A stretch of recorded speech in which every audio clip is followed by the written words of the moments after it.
He joins me now from Washington, and many thanks indeed for joining us this evening. What does it say about President Trump when he refers to countries like Haiti, El Salvador and other countries in Africa as shithole countries?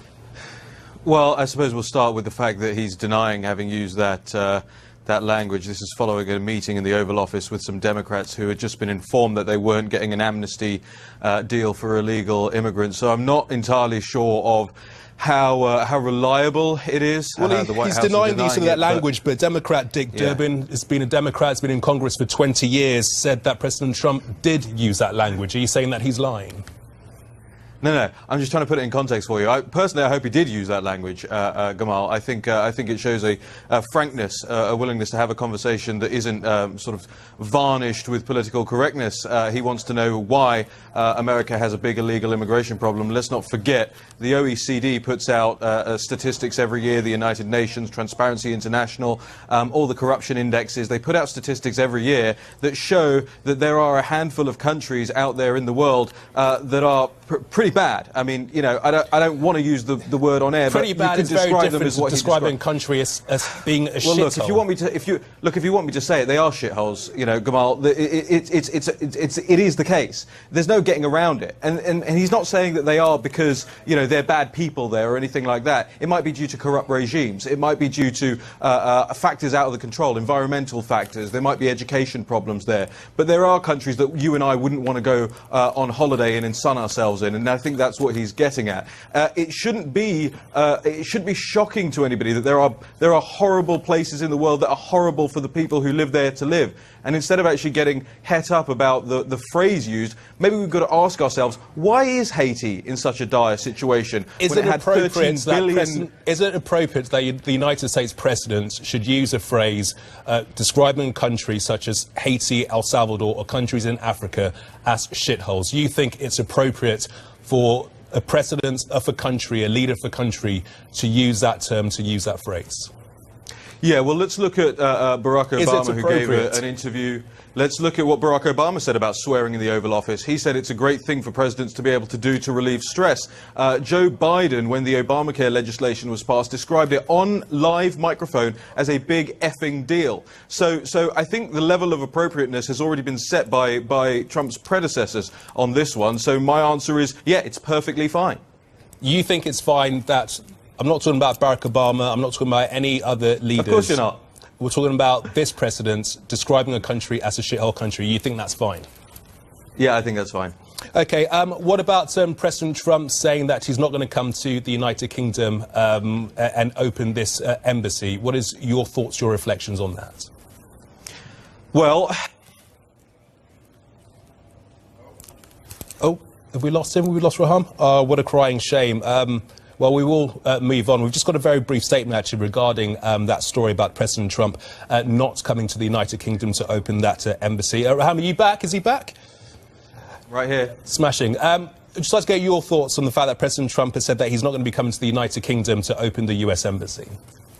Yes, well, I don't blame him. You know, you have a situation whereby Sadiq Khan, as the mayor of London, has really been tub-thumping, trying to get President Trump not to attend, said multiple times he's not welcome in the capital, really fomenting a situation where you might have some riots or street protests if the president came to open that embassy. By the way, I think the president's wrong when he says that the embassy in South London is a bad deal. I think firstly, it wasn't Obama who approved that embassy. It was George W. Bush who approved that embassy. Secondly, it didn't cost the American taxpayer anything because they actually sold off a bunch of buildings to pay for it. So I think he is wrong on that. I think he should have come out and told the honest truth, which is that he doesn't particularly want to visit Sadiq Khan's London, which is the acid attack capital of the world per capita, where you have in the last year soaring knife crime, soaring burglary, soaring rape, soaring youth homicide. And Sadiq Khan seems to be concerning himself more with matters of state, which he isn't elected to do, than actually solving the situation of crime in London. And it is soaring.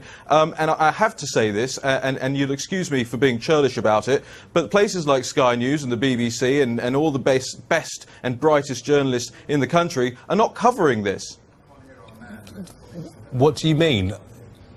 Well, every single day we are covering stories about whether it's knife crimes or attacks, where they happen up and down the country. What proof do you have? What proof Gamal, do you have? Well, the proof is, can you answer me? What's the at what rate did knife crime go up by in London last year? I'm asking you. I'm interviewing you. What proof I know. do you have? Well, I know. It's not great with the shoes on the other foot. Do you know how much youth homicide went up by in London last year? Have you told your viewers that? 70%. Have you looked at the mayoral's police and crime report from December the 12th? You look at that, almost every single measure out of 42, only 4 of them in 4 categories did crime go down. In every single other area, double-digit rises in crime across London. So you know what? To borrow a phrase from Donald Trump, London's turning into a shithole under Sadiq Khan. OK, I think we'll leave it there. Raheem Kassam, the editor for Breitbart, thanks for joining us.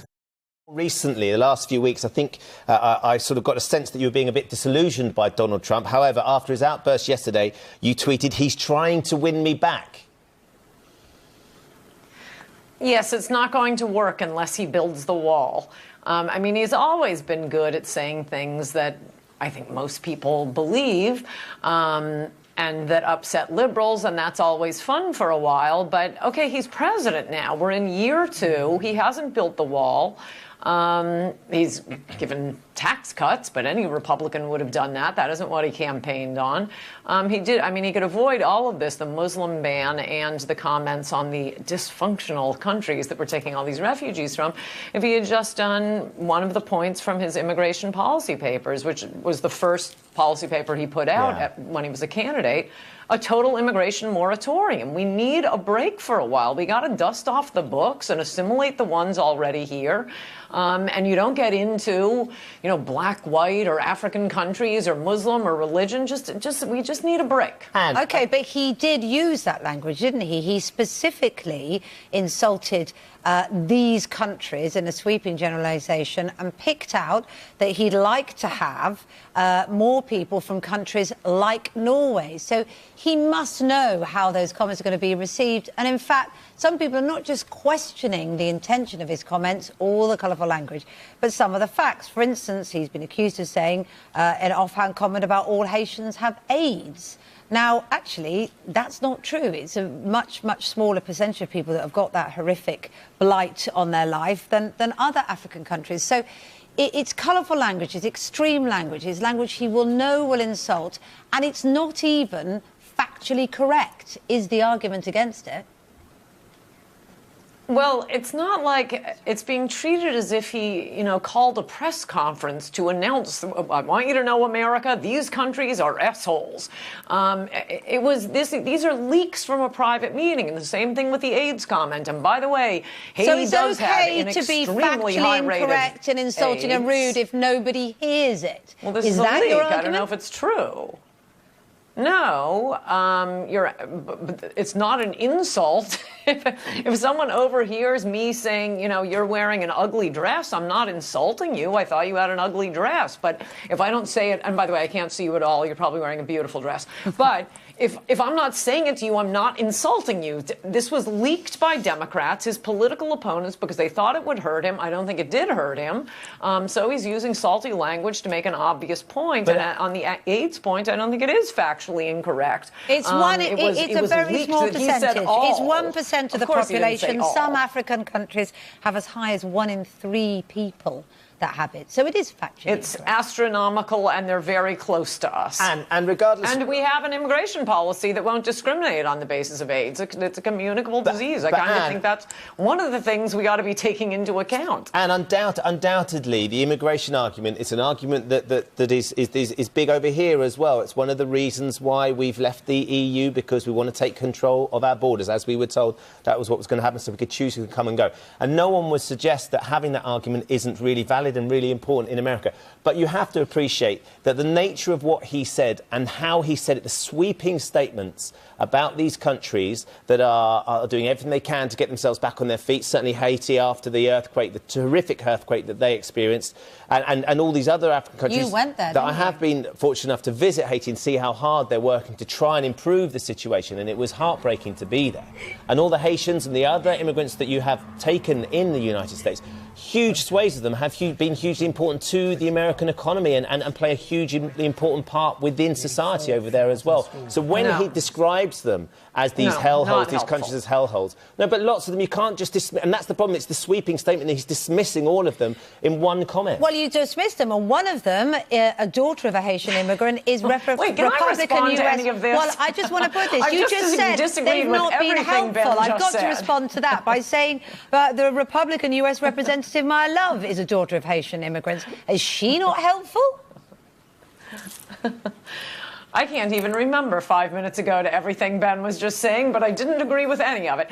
Yeah, these are terrible countries. A country is only made up of, I mean, what is a country? It's who the people are. Yeah, you're going through it too. What's frustrating, I think, for the voters in your country and the voters in my country is we keep voting for less immigration, and nobody will give it to us, including Donald Trump, I might add, which is why, you know, making a salty remark that is obviously true doesn't completely win back favor in my book. But look, the discussion at issue, why did he pick out these countries? Because these are the countries that liberals are doing this famous two-step for. You have to take all these people because they're suffering, because their countries are falling apart. Well, he's saying maybe we want to take people who will be good for our country, not just, you know, it's not take losers of the world. You can dump everybody on us so we can solve other countries' problems. The president of the United States is supposed to be solving the United States' problems, not all the other countries in the world's problems.